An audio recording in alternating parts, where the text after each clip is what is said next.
Today on Keynote. The technology is easy. If hmm our jobs were purely technology, I think we were all very good technologists. We're human. We live in a human world and we're protecting data from humans being used by humans.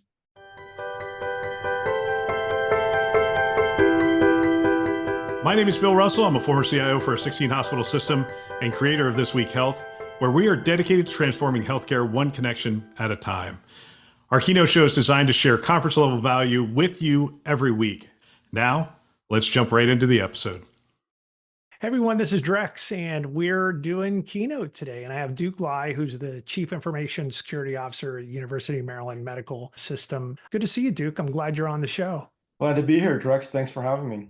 We're going to take some time here and we'll drag this out for a little while. It's always great to spend time with you and be able to talk to you. We just actually did a 229 summit together not very long ago, and it was a great time. We had a good crew in the room, a lot of good conversation. What did you think? Did that meet your expectations? Oh, yeah, I loved it. I thought you guys did a great job organizing it. The prompts that we had were really engaging, and I think it got a lot of people to share, which was really important. And it was great to meet the other participants. And that's really the most important part are the people. And there's quite a diversity in the group and from the area. So I really appreciated being there. Yeah, that won't be your last one. We'll definitely invite you to another one down the road here too. Let me start with a little bit about you. Every great leader has a story, and the story about what shaped your path, how did you become a CISO, and how that journey has influenced the way that you approach cybersecurity today. So, what's your story? My story starts when we came over to the United States. We immigrated from Vietnam at the end of the Vietnam War as refugees. And I ended up growing up in Pennsylvania. And then I was inspired by my father to join the military and You serve. were born in Vietnam. I was born in Vietnam. Mhm. And so I was a young boy when we came over. And growing up in Lancaster, Pennsylvania, Amish country was a great place to grow up. Awesome people. I consider that my hometown. But looking to the future, I had a lot of siblings. My father had graduated from the Vietnamese Military Academy, and so he inspired me to look at attending the United States Military Academy at West Point. And so I was lucky enough to be able to apply and had the opportunity to get an appointment. So after graduating from the military academy, I served on active duty in the Army as an officer. And I think that's the basis of the rest of my career journey, was where I learned leadership and team building. And you're a retired Air Force officer. Yeah. I think you know what I'm talking about. Having the concepts that you learn from the military about leadership and team building and thinking about the enemy, force protection, all of those concepts come together in cybersecurity. And a lot of times we subconsciously rely on some of those concepts, and they come out in the decisions that we make and the way that we look at things. It's the Yeah. training, right? It's the training. I first of Yeah. all, going to the academy is when you think about winning the lottery, or what are the odds that you could possibly get an appointment to the academy. It's such an amazing long shot that anybody can even get in. And then being able to survive for the 4 years to be able to graduate, which is another huge accomplishment, and then moving to active duty. That must have been quite a trip. Tell me a little bit about the academy and I, what that was like. I felt so lucky, right? And only in America would a war refugee, 15 years after coming to the United States, would have the opportunity to attend one of the premier service academies. Like, to me, that's America right there, the American dream and American opportunity. So just being given that opportunity was like gold, and having an opportunity to have that education.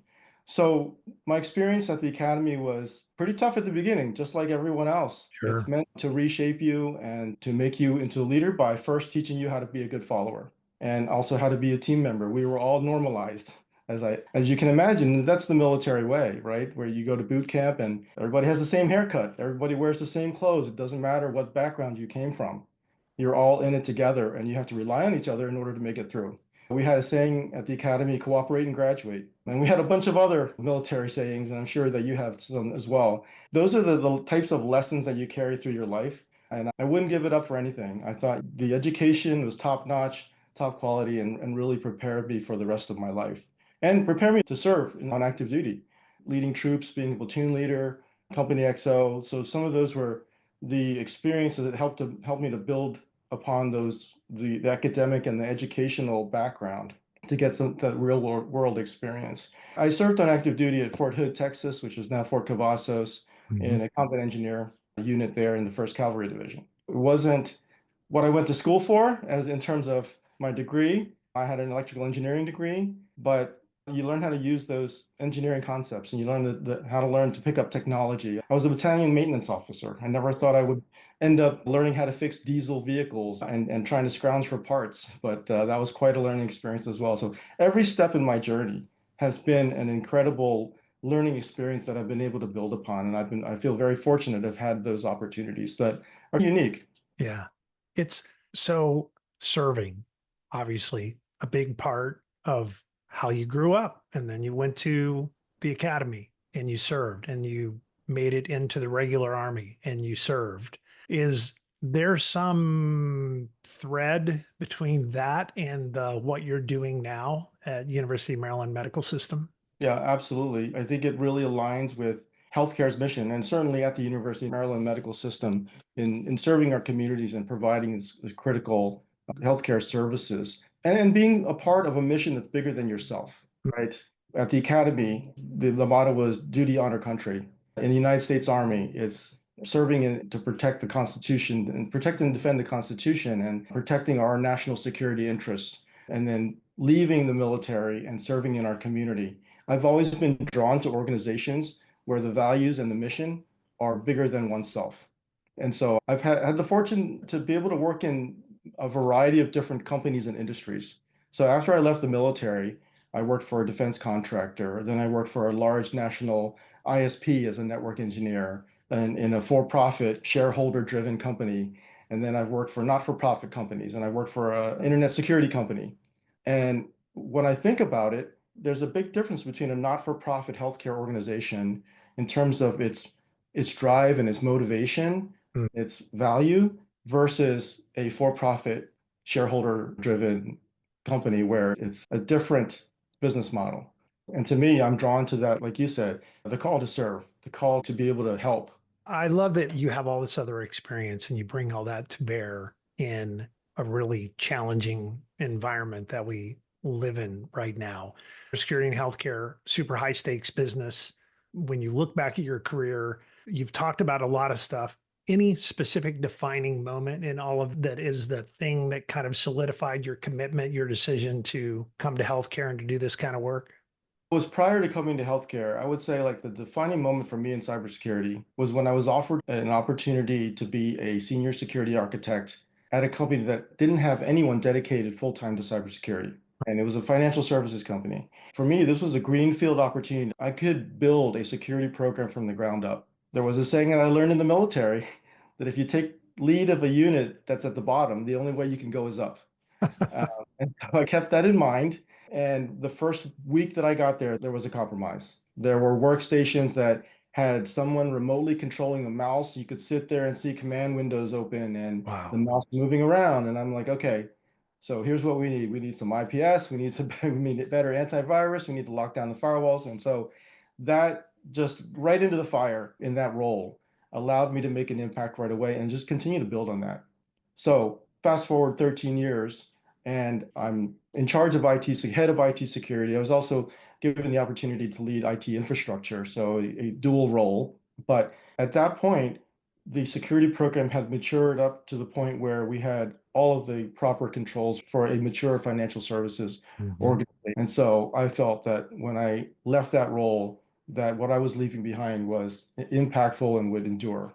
And that's, I think, what for me, that was a defining role and a defining moment in my career. As you look at it now, as you think about it now, I get this question sometimes, and I think it's a dumb question, but I'm going to ask it, but I'm going to ask it in a little bit of a different way. And it's the what keeps you up at night, what keeps you awake at night question, not the fear that may keep you awake at night, but in the ambition, what drives you to innovate and lead and be a creator in this really critical healthcare business line, Yeah, cybersecurity. I think part of it is my background and training as an engineer. You're constantly striving to find a better way to do things. How can we make this better? It may be good enough today, but how can we continue to make it better? We may be doing what we ought to be doing today, but what else should we be doing? And so it makes you think and it helps you to convey to your team what those ambitions are. And that's what I strive to do. I think that's inherent in my nature. So it's not really keeping me up at night, but it's a constantly thinking about where can we do better? What can we do better? And how can we do it better? Yeah, great. I love that. That's a good twist on the keeping me up at night. It doesn't really keep you up at night, but it nags at you constantly. How do you make it just a little bit better? It's Hey, related to keep the things that do keep you up at night. So yeah, it's because those are the weaknesses or those are the shortcomings that you're thinking about. But you can't forget about the things that are going well, because those could also probably be improved or mature. Because in our industry, it doesn't take long before the status quo becomes obsoleted and outdated and not good enough anymore. yeah, the world changes and the bad guys change Yeah. and evolve and adapt. And you always have to stay ahead of the game. Ransomware attacks. So, ransomware, obviously, a growing concern. Can you walk us through some of the toughest challenges you've faced defending against ransomware attacks? It's such a big thing right now in healthcare. Yeah, it is our top risk, right? Because if you look at the likelihood, the typical risk formula, the likelihood of somebody attacking a healthcare organization, one of these threat actors, is pretty high because it's pretty profitable for them. Yeah. And that's part of their incentive and their motivation. So the challenge is, one, how do you reduce the likelihood? How do you make yourself less of a target? But I think the harder part is the impact part of it. If you assume that someday we're going to get hit with ransomware, just because in healthcare, one of the challenges is our attack surface is enormous. Yeah. We have tens of thousands, hundreds of thousands of endpoints used by folks who are good at providing healthcare, but not necessarily good at cybersecurity. And so eventually we may all end up being a victim of ransomware. So how do you build your organization? How do you train your organization to be so resilient that when you do get hit, you're minimizing the impact and you're recovering quickly? So I think that's the mindset and the challenge that we have. And when you're in a large organization, you have to get that organization to think that way, and you have to get the organization to train that way and practice that way. And if you're able to do that, then you can assume that when you do get hit, it'll minimize that impact on being able to take care of patients, which is the ultimate mission in healthcare, right? Yeah. So this is a good transition to another question that I had on my list, and that is that cybersecurity is as much about the people, obviously, as it is about the technology. So how do you build, how do you cultivate, how do you plant the seeds that grow into flowers from a culture perspective in an organization that's as big and as complex as UMMS? I have to put on my hat as an evangelist, and I have to constantly be evangelizing to the cost of security, right? I like to say that security is a tax that we all have to pay, we all have to contribute to in order for the greater good. And so a lot of times we struggle with being able to implement those things. So it's the messaging and explaining the why Hmm. behind what we need to do behind cybersecurity. And we have the typical sort of governing council. We have a security council with multi-domain, multifunctional members on there who can act as ambassadors, who can provide us with input into our communications and how we can do better in evangelizing the mission of cybersecurity and why we need to do the things that we need to do. The other part of it around human behavior is changing human behavior. And one thing that's unique about healthcare is we have providers who are very focused on providing quality healthcare. Yeah. And a lot of times they're in a rush, right? They need to open Epic or they need to open the EMR and type in their notes or look up patient records, and they don't have the time or the tolerance to pay the security tax. So, what can we do as security practitioners to accommodate for that workflow with compensating controls? So, how do we wrap other controls and apply our principles of defense in depth, right? Our principles of least privilege in order to protect that information and protect that workflow, but still accommodate it. That's one of the biggest challenges. And like you said, it's related to the human factor. The technology is easy. If Hmm. our jobs were purely technology, I think we were all very good technologists. And if we had the resources to buy the technology, we could certainly lock things down pretty tightly. We're human. We live in a human world and we're protecting data from humans being used by humans. So, Yeah. yeah. So let me bridge back then from the human part of this to the sort of the comment about technology and the investment in technology.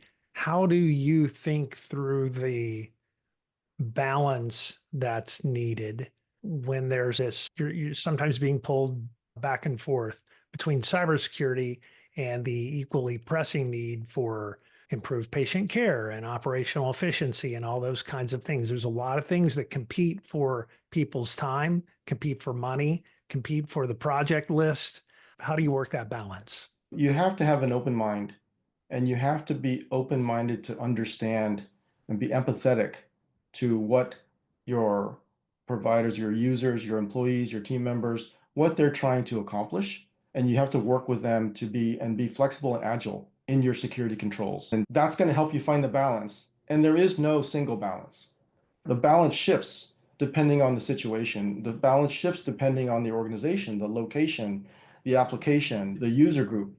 And so you have to be able to understand that and be able to adjust that balance. You're And build rebalancing all the time, your like every rebalance. day. Yes, exactly. And you're constantly having to understand that. So being able to stay on top of that is challenging, but also rewarding when you're able to say, we can enable you to do this, but we can enable you to do this in a secure way.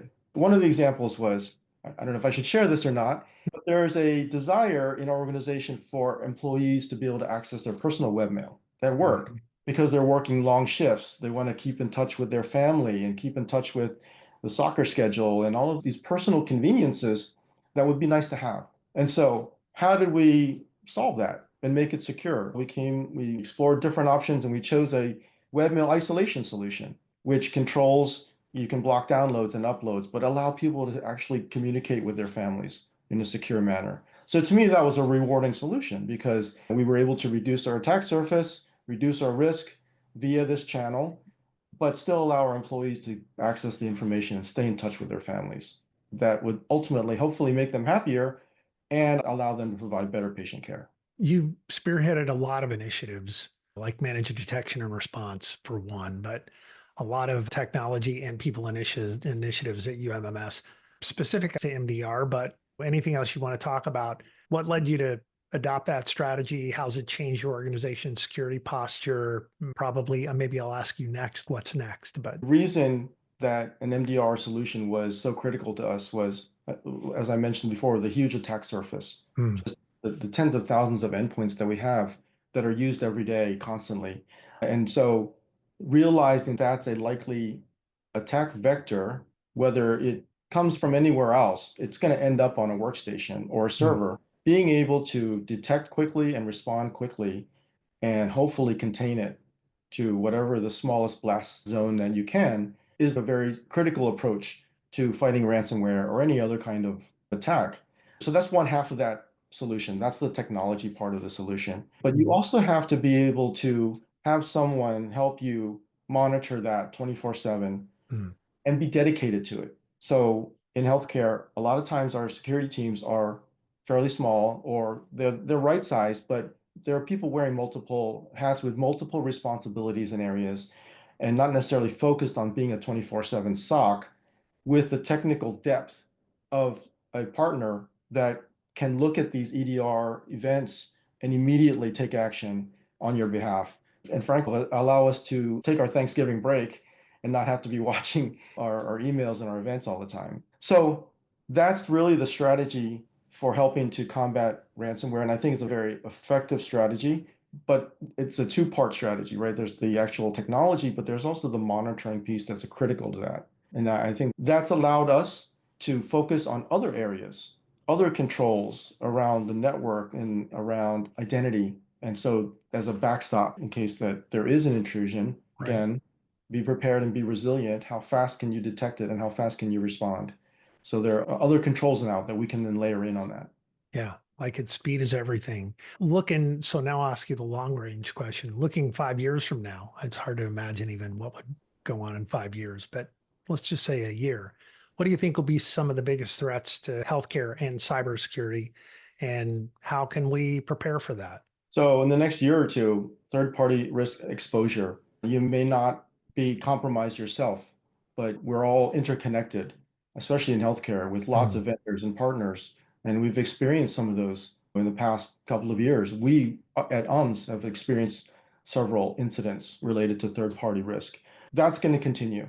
I think that's going to be a while before our ecosystem becomes more secure as a whole. So then, because we don't have direct controls within their cybersecurity risk posture, the best way that we can be prepared is to be resilient.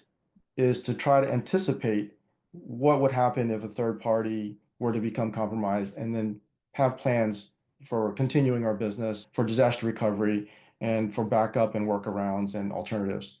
So that's one area. I think longer term, AI is top of everyone's mind because the threat actors out there are going to be leveraging AI, and they have already started doing that. So we need to keep up with that. We need to understand the external threat from AI. We also need to understand the internal risks of AI with our own users. And with AI, there are unique risks that haven't existed before: bias and transparency and hallucination. So that could result directly or indirectly on our data and cause data breaches or data leakage. And so we have to understand that, understand the risk, measure it, manage it going forward. The other thing I think long term is quantum computing. So that could cause a massive shift in the way that we protect our data, and certainly a shift in the way that we currently protect our data. That's going to be potentially costly. Have we started those conversations, and have we started anticipating what that impact is going to be? Because with technology, if you look at just AI, how quickly did that become viral and become a thing? And then we had machine language before, but generative AI, it seemed like it just happened overnight. It did. Is that going to happen with quantum computing? We're hearing about it now. Several years ago, there were rumblings, but suddenly overnight, it's going to be a thing. Are we going to have to deal with that? I tell this story about the Tour de France and Lance Armstrong being caught cheating in the Tour de France, and how it started as being the most tested athlete in the history of any sport and never testing positive. And people were just blown away. Like, how many tests can you guys take? How much blood can you take from this cyclist? But what happened in that process was that there were 2 vials that were taken at every one of those tests. And one of those was frozen, and there was a chain of command and a chain of control. And that material was kept for years and years. And in the background, technology changed, and the tests became more specific and more reliable. And they were able to go back and test a B sample, which ultimately was the way that he got caught. But he had stopped writing long before that. He just got caught later. So when I think about quantum computing, that analogy comes to my head. Files that have been stolen that are encrypted. And today we go, oh, those are encrypted. It's okay. There's probably no risk there. So we just don't worry about it. We can't really think that those bad guys actually take those files and just throw them away. They're taking them and they're putting them in a bank somewhere, waiting for the time where the technology catches up and they can decrypt those files and see what's in there. It could be intellectual property. It might be personal information, but that idea of quantum computing, I think, is a thing that is going to happen to us, like you said, probably sooner rather than later. It'll be a lot like AI, as you alluded to. Yeah, and your story reminds me of the way passwords were used in the past. I don't know, 15 years ago. Oh, yeah, it's password protected. Today, even a complex password is not good enough. Even MFA is not infallible. Hey, so this is another question that I've been pondering for you, and that is, if you had to pinpoint the single greatest misconception that executives or boards have about cybersecurity, what do you think it would be? That our goal is to prevent all breaches all the time. I think that it's important for them to understand that our goal is to reduce the likelihood of a breach as much as we can, but we can't make it zero. And so understanding that the likelihood is greater than zero is going to help them have the mindset of, then we also need to think about, again, resiliency. How are we able to respond? How quickly can we detect, respond, and recover from cyber attack? So a lot of this is a conversation about risk. How does risk play into that whole whole discussion? Yeah. That is the basis and the language of business, right? And being able to accurately communicate cybersecurity risk in the language of the board of directors, in the language of senior leadership, so that it's right beside financial risk, it's right beside legal risk, right beside compliance risk. It's that congruent risk language and message. Then I think it'll be easier for them and better for them to be able to understand that the likelihood is greater than zero, and that how do we manage that risk of the impact and of a cyber attack. And clearly with ransomware, it's moved from, oh, we're just going to lose some data, to this is going to shut down our business for the next 30 days or 60 days if we don't figure it out. It becomes just as important a risk as any of the other risks that you talked about. Yeah. Do you see more boards and other executives? They're really getting that now. Is this a thing I think we struggled with for a while and still struggle with in some organizations, but folks get it? I'm fortunate. I feel that in the past couple of organizations that I've been involved with, the board gets it. And when I first started here, they were challenging the security program and our security Hmm. posture. But over time, they've gotten enough of accurate risk communication that now they have a more accurate picture of where we are in terms of our security program. And I do think that there are more board members who are cybersecurity aware, cybersecurity conscious from other experiences. And so they're able to help spread that message and the understanding of cybersecurity risk with the rest of the board. Those are great people actually to have on your team. It's one of those things to look for as new people get hired into your organization, to look at look at the person and look at their background and say, oh, that person was at XYZ when Yeah. that happened. I need to have a conversation with them. Let's see if we can't get them on the cheerleader squad for cybersecurity. Do you do that kind of stuff? Yeah, and indirectly, I think we have a really strong partnership with our compliance and privacy team. And a lot of times, the compliance officer has a dotted line to the board via the audit committee. So being able to have them as a partner and an advocate for the cybersecurity program because you speak the same language, you collaborate, you communicate with each other, and they can incorporate cybersecurity as part of their risk management enterprise risk management program to the board, that makes it look like you're part of that ecosystem that's being well managed and not a one-off. The cybersecurity program and the cybersecurity guy, right? The department is part of your corporate governance ecosystem. It's not something separate. It's something that's really built into here's how we deliver healthcare safely and effectively to patients. Here are the risks to how we're delivering it, right? And cybersecurity is one of those risks. Yeah, And it may not be the top risk. It agree. may not be the top risk. But if it's being considered and it's part of the top risks, then I think that's accomplishing that objective. For sure. Hey, there's a lot of up and comers. There's a lot of young folks in the industry. Some of those are aspiring to sit in your chair one day. Do you have any advice for those folks? What they should do, what they should be thinking about, training they should be taking, Yeah, behavior they should be emulating? What advice do you have for those young folks? I would say become as technically proficient as you can as a first step. And that whether that be self-education or formal education, become technically proficient, download Kali Linux, build a virtual machine, learn how to use the pen testing tools on your own network. Those are really valuable fundamental skills for someone starting off in security because it's really based on technology. So once you have that, then the next challenge I think is getting that first job. And so I think that's where we in cybersecurity and in healthcare can help. If there's an opportunity for us to help people get started in their careers and take that first step and get that experience, I think that's part of our responsibility as cybersecurity leaders, looking for those opportunities that may be available to get that first job. Then, as they progress in their career, as I mentioned before, learn the language of business, being risk management. As you become a security manager or security director, start learning how to talk about risk in a way that your business partners can understand it. Those are just some of the fundamental, I think, steps for someone getting started, someone mid-career, and then as you get more senior, I think by that time, maybe you've been around the block a couple of times. Yeah, thanks for that. No, I think that's actually really terrific advice. I'm going to ask you one more question. In the end, when your story as a cybersecurity leader is told, what do you hope the story will be? What do you think some of the best chapters in the book will be?